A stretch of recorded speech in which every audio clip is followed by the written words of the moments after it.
هر چا ته مه کوه زما د سادګۍ خبرې خپله خانده کلی کور راباندې بخښنه.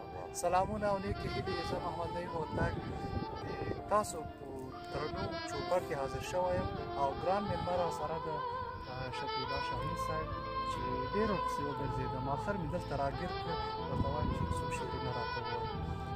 ګرانه ته هیله ده چې یو څو شعرونه ووایي. ولې نه ولې هوتک صاحب تا ته ښه راغلاست وایو، زموږ اول دې واخیسته. ولې نه سلام دی بیا هم تا ته، خیر راغلی وروره. وایي د دنیا نه تنګ راغلی یم هم مې خوښه دا دنیا ده، د دنیا نه تنګ راغلی یم هم مې خوښه دا دنیا ده، اول مې مړ کړي بیا مې ښکل کړي زموږ دښمني دا ده.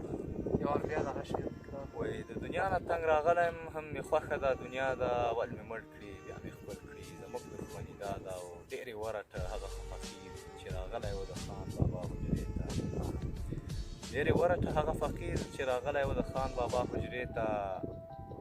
لویه خدایه زموږ د کلي خاني دا ده. او غزل ده چې ستا د دیدن په لور چې زه رهي شوم، دیدن دې راته ګران وه هسې تومتي شوم.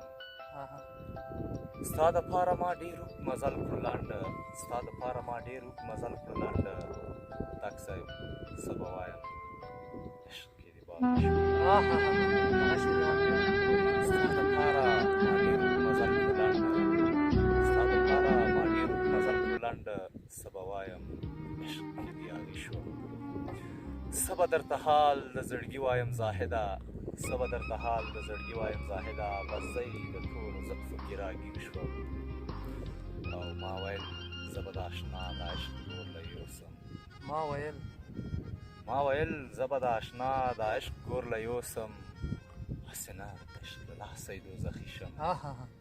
او آخري مطلع یې داسې ده چې ما شاهین به څه کړل دومره غمونه، ما شاهین به څه کړل دومره غمونه، چې کله مې پرې نظر شو نو هله هوایي شوم.